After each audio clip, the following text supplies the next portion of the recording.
Welcome to Pindar Poetry. We hope you learned something new. Start now, pick the single most important task and a 25-50-minute timer. You need minimal setup, paper, timer, and intention. Once done, close distracting tabs and log out of YouTube so autoplay and recommendations can't pull you in. Mute browser notifications and place your phone face down or in another room. This removes the easiest temptations. You are creating friction between impulse and action, so make watching harder and working easier from the first minute.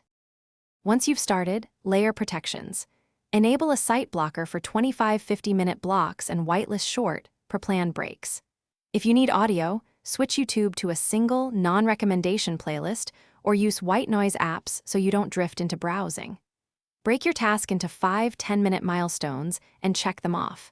This keeps momentum and reduces the urge to hunt for novelty. Make sure to reward completion with a planned brief YouTube window.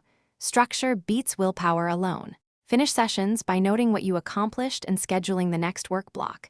This cements progress and reduces anxiety that fuels distraction. If you relapse, don't shame yourself, make adjustments. Increase logout time, use stricter blocking rules, or move the device out of reach. Once you return to YouTube, set a 10-minute reward window with autoplay off and a single curated playlist to prevent spiral. If suggestions still derail you, clear history or use incognito for clean recommendations. Thanks for watching. Consider subscribing if we helped you.